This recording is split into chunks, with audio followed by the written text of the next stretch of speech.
بسم اللہ الرحمن الرحیم۔ پردہ اللہ کا حکم ہے جو فتنے سے بچاؤ کرتا ہے اور تہذیب کی نشانی ہے۔ سائنس کے مطابق جن لوگوں کی نیند میں لار نکلتی ہے ان کی نیند گہری ہوتی ہے اور خواب بھی اچھے ہوتے ہیں، اور جن لوگوں کی نیند میں کبھی لار نہیں نکلتی انہیں اکثر نیند سے جڑی پریشانیاں رہتی ہیں۔ سرے محرم کے بنا عورت کا لمبا سفر کرنا حرام ہے۔ سفید بال نکالنا منع ہے۔ حدیث میں آیا ہے کہ قیامت کے دن یہ نور بنیں گے۔ جوا کھیلنا حرام ہے اور یہ شیطان کا کام ہے۔ جب کوئی مسافر لگ بھگ 77 کلومیٹر یا اس سے زیادہ سفر کرے تو 4 رکعت والی نماز 2 رکعت پڑھے گا۔ اسے قصر کہتے ہیں۔ آپ صلی اللہ علیہ وسلم وہی نبی ہیں جنہیں پہاڑوں اور درختوں سے سلام کی آواز آتی تھی۔ جھوٹ بولنا حرام ہے اور جہنم میں لے جانے والا عمل ہے۔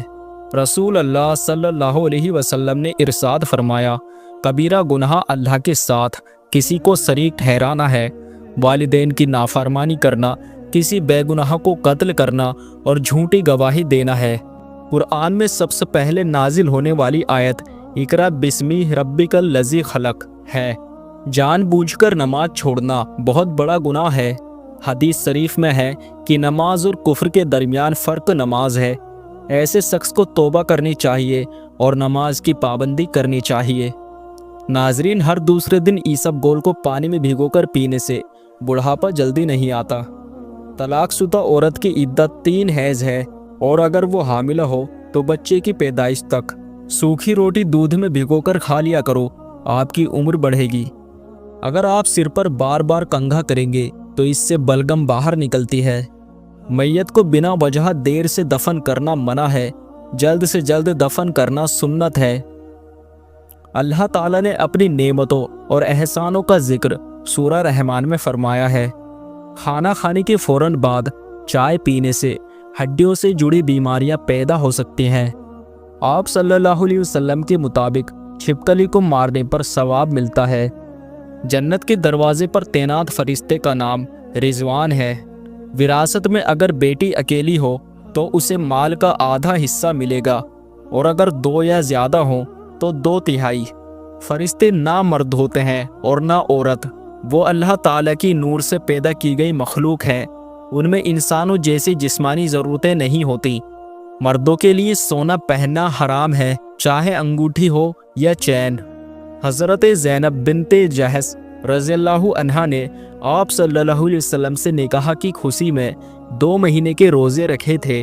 قیامت کے قریب حضرت عیسیٰ علیہ السلام دوبارہ دنیا میں تشریف لائیں گے۔ قرآن کو بنا وضو چھونا جائز نہیں ہے۔ جہنمیوں کو دیے جانے والا سب سے ہلکا عذاب ابو طالب کو ملے گا۔ ان کے پیروں کے نیچے آگ کے جوتے ہوں گے جس سے ان کا دماغ ابلتا رہے گا۔ 3 چیزیں کھانے سے بدن کی طاقت بڑھتی ہے: چنا، گوشت اور کھجور۔ آپریشن کے زخم کے نشان ہٹانے کے لیے ایلو ویرا کے گودے میں تھوڑا زیتون کا تیل ملا کر گنگنا کر کے روز لگائیں۔ سورہ یاسین پڑھنے سے 10 قرآن پڑھنے کا ثواب ملتا ہے۔ دجال کے ماتھے پر کافر لکھا ہوگا جسے صرف مومن پڑھ پائے گا۔ قیامت کے دن سب سے پہلا سوال نماز کا ہوگا۔ عورتوں سے نماز کے بعد دوسرا سوال شوہر کے حقوق کے بارے میں کیا جائے گا۔ آپ صلی اللہ علیہ وسلم وہی نبی ہیں جنہیں پہاڑوں اور درختوں سے سلام کی آواز آتی تھی۔ جانوروں کی روح بھی اللہ کے حکم سے ملک الموت حضرت اسرائیل علیہ السلام قبض کرتے ہیں۔ نماز اسلام کا بنیادی استمبھ ہے اور ایمان کا حصہ ہے۔ غیر ضروری طور پر مرد اور عورت کا ایک دوسرے کے بال کاٹنا صحیح نہیں۔ عورت کا غیر محرم سے بال کٹوانا جائز نہیں۔ بیوی کا خرچ اٹھانا مرد پر فرض ہے۔ کھانا، کپڑا، علاج اور رہن سب شامل ہے۔ جنت میں کوئی غم، بیماری، موت، نفرت، تھکان، گندگی یا جھگڑا نہیں ہوگا۔ وہاں صرف سکون اور نعمتیں ہوں گی۔ امام کے پیچھے نماز پڑھنے والا خاموش رہے گا اور سورہ فاتحہ نہیں پڑھے گا۔ بنا بالغ ہوا بچہ نماز پڑھ سکتا ہے۔ 7 سال کی عمر سے نماز کی عادت ڈلوانی چاہیے۔ تجارت میں جھوٹ بولنا حرام ہے اور بہت بڑی خیانت ہے۔ بیوی کا مرد کی کمائی میں کھانا، کپڑا اور علاج کا حق ہوتا ہے۔ بیوی کے جسم کے کسی خاص حصے کو چومنے سے گناہ معاف ہونے کی کوئی صحیح دلیل موجود نہیں ہے۔ حضرت سلیمان علیہ السلام کے زمانے میں چینٹی نے انسانوں سے بات کی تھی۔